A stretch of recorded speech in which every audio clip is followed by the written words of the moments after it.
Hello, good morning. Oh, that was better. Okay. So before I start, I actually want to do something, and I didn't tell Gustavo I was going to do this. But what makes insurance work is community. What makes insurance work is that we come together, we share ideas and thoughts, we collaborate. Sometimes we have brokers, insurers, reinsurers all connected.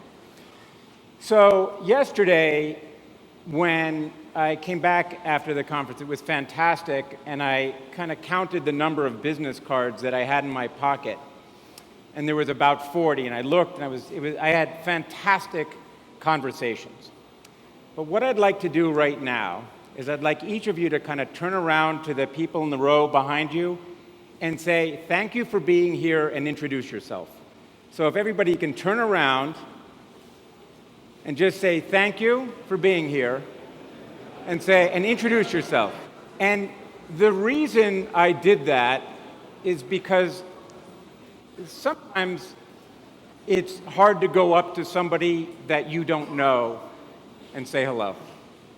And sometimes it's difficult to introduce yourself, but this industry, we work together on many different things. It doesn't mean we don't compete, but it's important to know the people, and when you go outside and there's a break or see something and you've said something, exchange a card. Say hello. And because John Drizek, when he was up here, he mentioned how there's like a growth, a snowballing effect is what we would say in the US, where the snowball rolls and gets bigger and bigger. If everybody in this room could think, you know, there's one person who should be here next year, then it would be fantastic if you invite that person.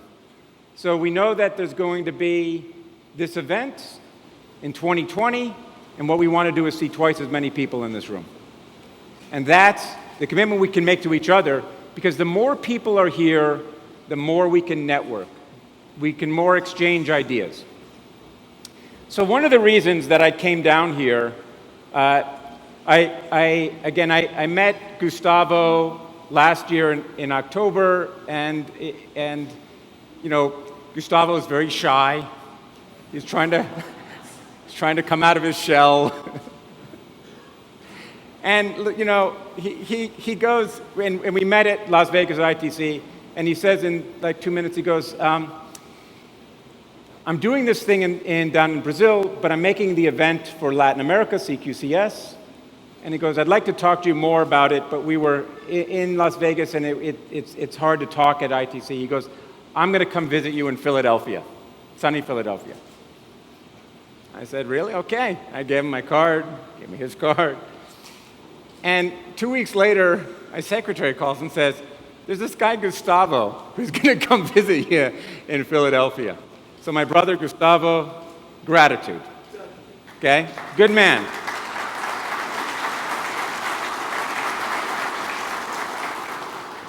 Okay.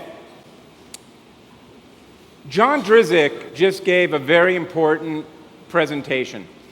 And the last slide, in some ways, is the most important slide of his presentation, which was the quote from Bill Gates, which was, it's easy to overestimate what happens in the next few years, but underestimate what happens in 10 years.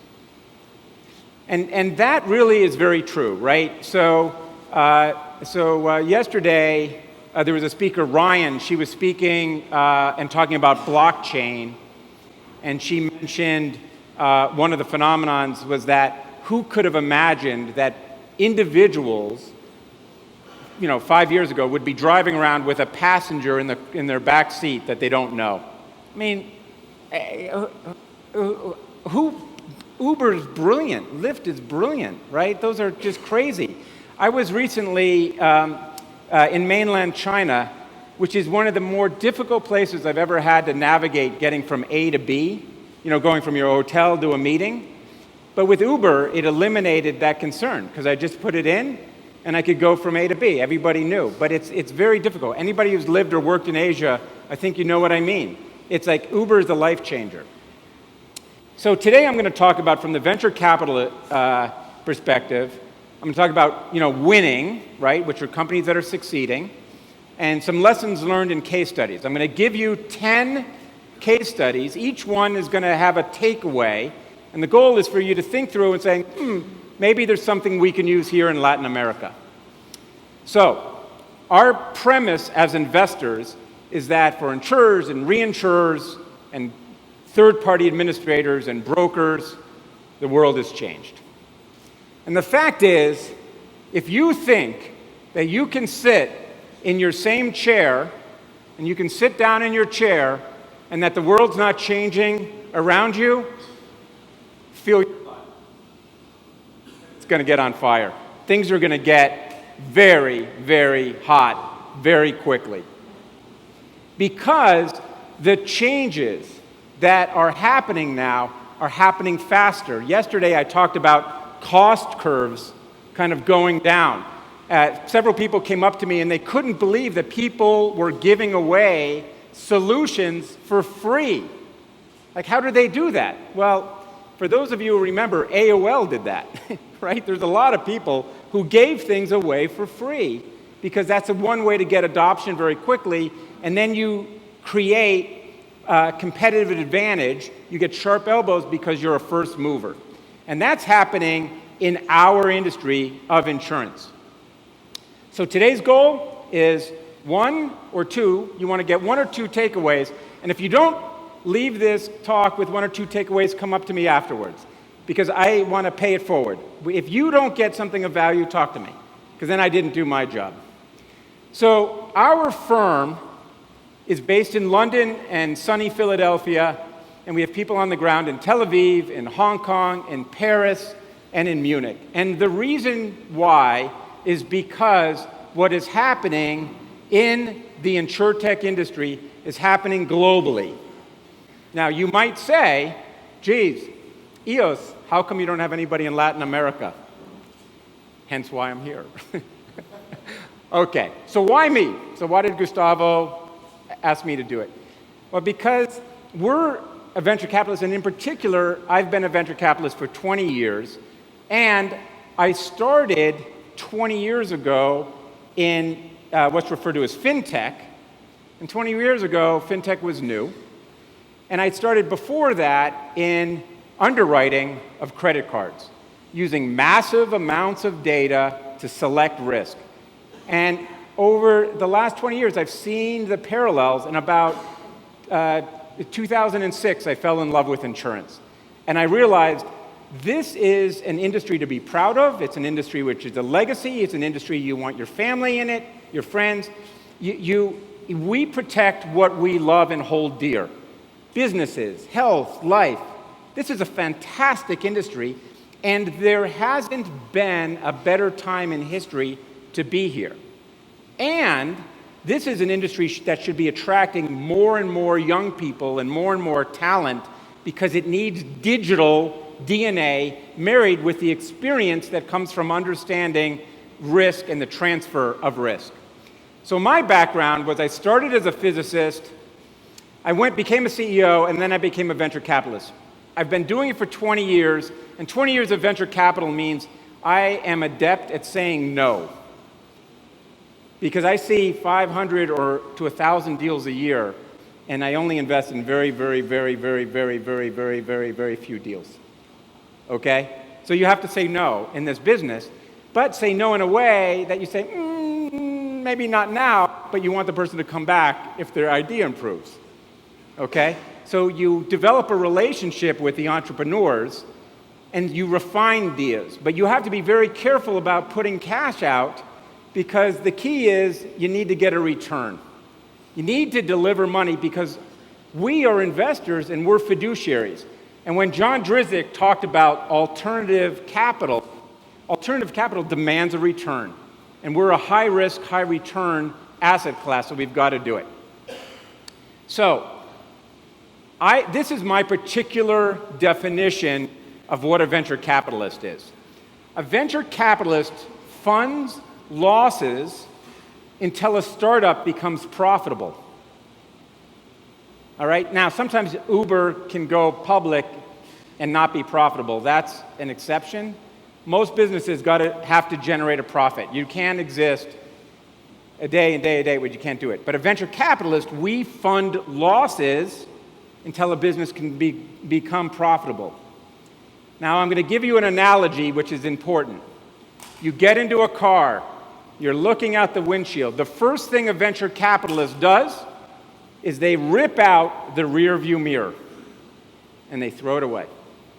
Because our job is to drive ahead and to work. We don't have our hands on the steering wheel. We're the gas that goes in the engine. But we want to communicate with the entrepreneur and the CEO because they might have to pivot as different things change. We don't have the benefit of looking in the rearview mirror to see what happened. As investors, venture capital, we are funding what's going to happen ahead and trying to anticipate how much cash is needed to get a business viable to win. That is very different than private equity. Sometimes people confuse the two. They're very different. Venture capitalists, we have no rear view mirror. Private equity looks in the back and says, what did you do the last 5 years? And then they can project based on what they've done to what they will do. Which do you think is harder? Let me tell you, venture capital is brutal because it's very, very difficult to guess what's going to happen differently than private equity. So they're different things, they're different aptitudes. So we're looking at how to put capital in and how to do it in a way that you can project how much cash you'll need to grow to be successful. So this is a very important statistic. So 15 billion US dollars has been invested since 2015 into thousands of new startups in INSURTECH. Okay, if anybody here is a CEO of an insurance company, maybe some in the audience is, and you said, okay, I'm going to take 1% of your gross written premium, and I'm going to put it into innovation, right? What does 15 billion represent? It represents 1.5 trillion of premium. If you think about it that way, right? As a CEO, you can't invest an infinite amount of money in innovation. You've got to keep your lights on, right? CEO of KALMAN, right here. Yeah, how many times do you sit there and spend more than 1% on innovation? It's expensive. You have to be very careful. Yet 15 billion came into the industry, which would be the equivalent of 1.5 trillion. That would say that every insurance company was spending money on this. But the fact is, every insurance company is not. That money is coming from people outside the industry. That money is coming from corporate venture capitalists. It's coming from Amazons. It's coming from VCs like us. It's coming from friends, families, speculators. It's coming from people who know nothing about insurance, but they say, you know, I had a lousy claims process. Boy, your software looks like it's a good claims process. Here's $100,000. That's a phenomenal amount of money, and that's in 4 years. So, when your cost curves are coming down, like I talked about yesterday, and 15 billion is flowing in to fund new ideas, that's why I showed the chair on fire. Because it's going to happen. I mean, you just can't assume it's not going to happen. It's going to change, right? So our job is to think about how to anticipate what that can be. So I'm going to give you an example of 10 companies that have done a pretty good job at winning. I do have one thing I do want to say, which is that 15 billion that went into thousands of companies, most of the companies aren't going to succeed. But every insurance company and every broker will be impacted in some way by a startup. That's my prediction. I'm telling you, that's a fact. That is a fact. Every insurance company, every third-party administrator, every broker will be impacted in some way. Your competitor moves a little bit faster than you. New entrant takes your market. A product that you've been making on, suddenly people are dropping prices and you can't compete. There's a new distribution channel. Lots of different things are happening. I guarantee you, every single one of us is going to be impacted. We might not see it in the next 2 years, like Bill Gates said. In 10 years, we'll all see it. So we're seeing the tip of the iceberg. There's a lot of happening below the waterline. That 15 billion up here, that's 15 billion. This is all of the implications of the 15 billion. Let's not ignore what's happening below the waterline. So here's 10 case studies. So first, Allianz. Allianz CEO, ex-McKinsey, Oliver Betes, they started looking at this, and in 2015, they started making very small bets. They would put 5 million here, 2 million here, 1 million here. They started Allianz Garage, right? Now, by the way, I don't know why everybody has to start a business in a garage. Personally, I want to start a business in a private jet. But Allianz Garage, Aviva's got a garage, like everyone's got a garage, right? You don't have to start a business in a garage, right? But they went very quickly and they said, we're not going to do small bets. We're going to allocate 1.1 billion of surplus capital, and we're going to make big bets. We're going to make $50 million, $100 million bets. What I would recommend for people who are trying to get a handle on this, Google Allianz Ventures, look at Dr. Nazim Khan, who heads it, look at where they're making money in their bets, and they are very, very savvy, and we think they're one of the winners. It's one of the more sophisticated ways to allocate capital for a large insurance company. Make a big bet, own the market, push out your competition, and use money as an advantage. Case study number 2, SoftBank. Okay. I'm going to go back. Let me see if this works for a second. So Allianz, by the way, headquartered in Munich, right? So now our friends at SoftBank, headquartered in Japan, investing globally. They raised $100 billion. They're pulling in capital from sovereign wealth funds and from all over. They're making bets. They're putting $100 million to $1 billion. The CEO of Uber is quoted as saying, I couldn't turn down their investment because I woke up and thought what it would mean if they put that money in my competitor. So when you get the knock on the door, and SoftBank, by the way, you don't call SoftBank and say, hey, I got a great idea. They call you. And they come in and they say, I love what you're doing, and we want to own X percent, and they write a check. That's very similar, by the way, to how Warren Buffett does it.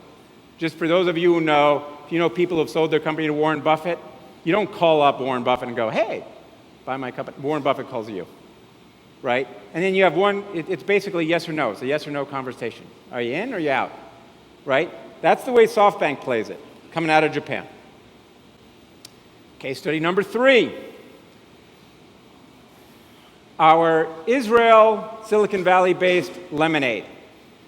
They just raised money at a $2 billion valuation. Now, they have, I think, maybe 50 million in gross written premium, right? 50 million, like 2 billion, like that. Like, anybody here own an insurance company with 50 million of premium, want to be valued at 2 billion? I do, right? That's just mental. That's great, right? But the reason why is, first of all, when John Drizek was talking about AI and machine learning and massive amounts of data and streaming data, that's what Lemonade is betting at. They're betting that they can be better at how you use analytics across their entire business chain from, quote, bind, issue, all the way through billing, all the way through how often do you log on, to claims, through fraud, through subrogation. They're going to use analytics, and they're going to outperform their competition. And they raised the money, and in fact, now they just announced they're going to go public at a $2 billion valuation. And I was looking at it and trying to get a handle on it, and someone pointed out to me that renters, their cost of acquisition is very, very low, and they're going to pivot from that age group of renters to homeowners, and then they're going to own the homeowners for life, and they track every single interaction with the policyholder. And their belief is they will out-innovate their competition. And my bet is they're going to be a winner. Okay, number 4. Number 4 is Paris-based Shift Technology, one of several firms that are beginning to attack fraud, complex network analysis to the issues around fraud to get in front of it. And this company came out of nowhere. They have a extraordinary solution, AI, machine learning. They raised $200 million. And what was very unusual, it was one of the first investments that I saw a Silicon Valley VC go to Paris and write a check for $100 million. So Accel, A-C-C-E-L, I think led that round. Now, this is fundamentally, they have built a team that is a roster of MIT, Technion from Israel, Stanford, every major engineering firm, Carnegie Mellon, they have 200 data scientists and data engineers, right? They are changing analytics in fraud, and we all want to eliminate the problem, the cost of fraud. It hurts us. Someone's hands in our pocket, right? Everybody wants to have a fair and appropriate payment for an indemnity, but people don't want to pay for fraud, right? And that's what they're tackling. They're going to be a winner. 5, Canadian-based Slice Technology. CEO of Slice is a guy, Tim Attia. Tim's been in this industry since last century. He's a great guy. He's started as a software developer. He worked with software vendors, BPOs, business process outsourcing. He worked for insurance companies. Very knowledgeable. His view is that you shouldn't even know there's an insurance company. It should be embedded in the transaction. They should be invisible. But they should, every time that there's something, and John Drizek showed it in his example of skiing, where you're on the slope and you're going to do something and you might want some extra coverage because you're going to take the black diamond run and you really ski only in the blues. So, for anybody who skis. But the concept is they're thinking about how to embed it. And they're coming out of Toronto and Montreal. The 6th case study. The 6th case study is Chicago, Illinois-based Snapsheet for claims. And a lot of people thought that claims was really like, who would focus on claims? Now, we love claims because in the US, P&C, 60 cents of every dollar goes to claims. So anything you can do to better manage that, that's money that goes in your pocket. And Snapsheet is automating it, and you're taking photos and you're uploading it, because what people learned is no one in the US is going to download an app, for Allstate claims, so that when there's an accident, they're like, you're shaking, your car got hit, the airbag's over, and then you're saying, let me check my app. Like, that doesn't work, right? That was a failed view. But Snapsheet says every single person who's taking photos can upload it, right? People who are around and they're doing it, and they can aggregate and pull it, and they can use it for extraordinarily accurate estimation, so they can quickly determine if it's a total loss or not. And the thing that I love is they were very smart about partnering with a global insurer like Zurich, who is going to pull them into other markets. Now, I talked to yesterday the CEO of Ingo, the CEO of this guy, Digital Insurance Group. They're doing the same strategy. For startups, let me give you a hint. It's a brilliant strategy to partner with anybody who's in multiple jurisdictions and companies because it'll lower your selling costs. That's a hint for startups. Let me give you another hint for startups. There's a company here, if you don't know them, you should meet, called Sistran. I talked to the CEO yesterday. They're in like 16 countries and, Latin America, traditional software vendor building solutions for the insurance industry. They're in 16 countries. So if you're an insurtech startup, talk to them. That's a partnership, right? Because this is an industry built on partnerships. So Snapsheet's in Chicago. Okay. Guidewire. Guidewire is based in Silicon Valley, publicly traded. They were a darling for a long time. They acquired Science for $250 million, which kind of was an extraordinary exit. Science was venture-backed, C-Y-E-N-C-E, Science, focused on cyber. They did some extraordinarily smart moves to get into cyber. But Guidewire bought Science because Guidewire is traditional system of record software, policy admin software. But they know that they need to get into analytics, and in particular, they wanted to get into a sexy part of analytics, which is cyber, and getting into cyber by buying Science was a very smart move, right? That's a way to accelerate what they're doing. So I'll make one point. I was having a conversation before we started this morning, and someone was talking about their student going into university and having an opportunity. They were majoring in political science or international business relations, but they had an opportunity to take classes in cyber policy. Anybody here who's got kids, I've got a 17 and 21-year-old. I'm telling them, hey, start studying cyber. It's not going away in insurance. It's so important to understand what's happening there in that area. Case study number 8. Ohio, this is Columbus-based, Ohio-based Root Insurance.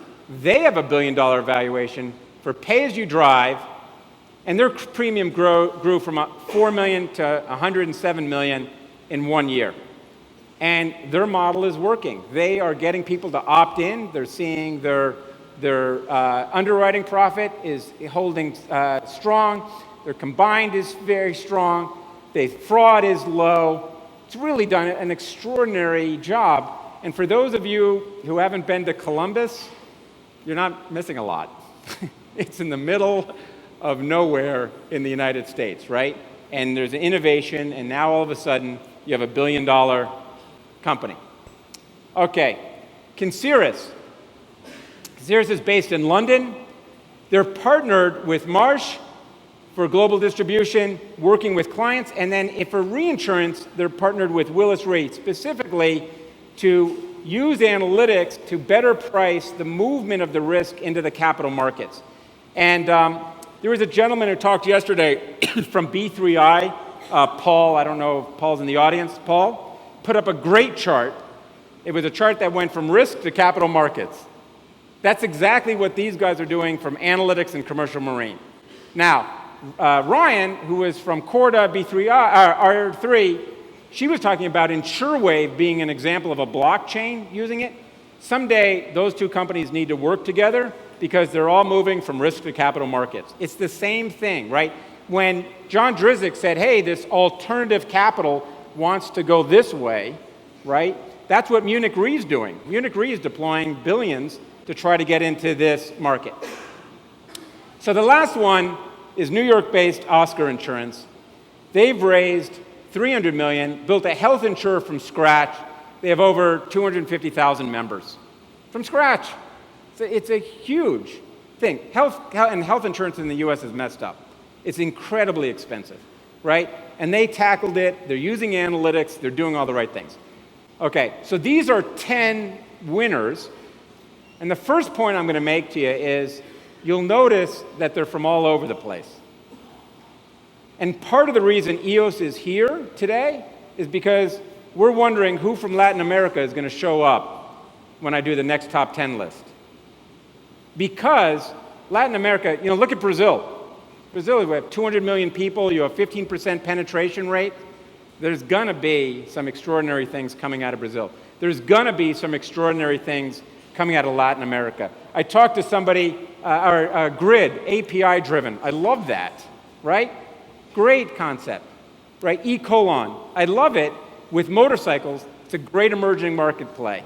How do you get it across Latin America, not just in Argentina? Because you need to have geographic diversity. That's how that business grows.